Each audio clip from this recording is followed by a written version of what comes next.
Hi, I'm Sheena Mackenzie and I farm at Auchmore Farm at Muir of Ord along with my wife Sheena and my brother Donald. The farm at Auchmore extends to just over 300 hectares. There are about 70 hectares of improved grassland and the rest is hill, rough grazing, some woodland and a little bit of water. We have a loch on the farm. Having that diverse farming landscape where we farm from about 200 feet above sea level to just over 1100 feet above sea level has enabled us to embrace some new technologies. We have got wind turbines and we have a microhydro scheme on the farm as well. So we've tried to make use of the whole landscape that we have, and as well as doing the traditional things, summer grazing cattle on the hill, keeping a flock of 300 sheep, we're just trying to look a little bit at what alternatives we can take to the farm to make it work better for us all. We've a herd of approximately 75 suckler cows, mostly Salers and Shorthorn crosses, moving towards Aberdeen Angus cross replacements.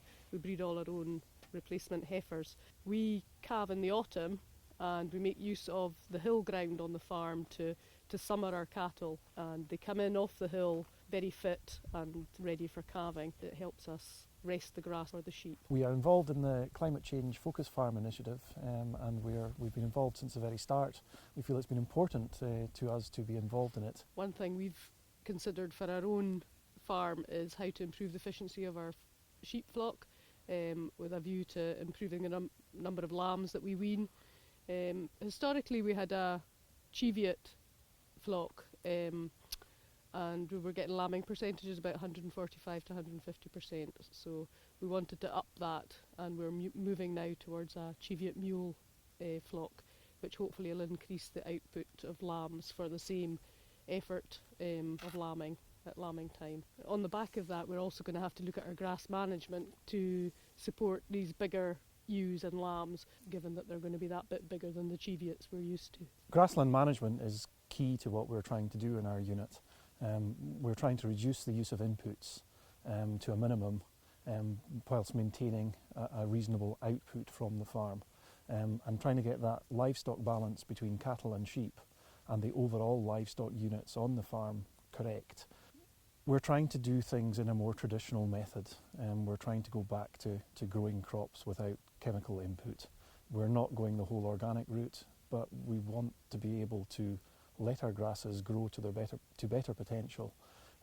So we're looking more at what we do with controlling pH and get the liming balance right on the unit, thereby enabling clover to become really part of our sward and to increase the productivity through the use of clover. We're also looking at the P and K, and we're analysing our soils through GPS mapping, and then have been applying muriative potash, as that has been what we have been found to be deficient in. We're almost there with the pH, and we've seen a huge increase in the productivity of those fields.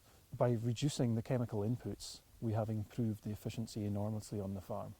The productivity has dropped a little bit, and we've had to go away from a silage-based system and are now buying in additional draff for winter feeding of the cattle when they're in the sheds. We haven't done anything radical as part of this process.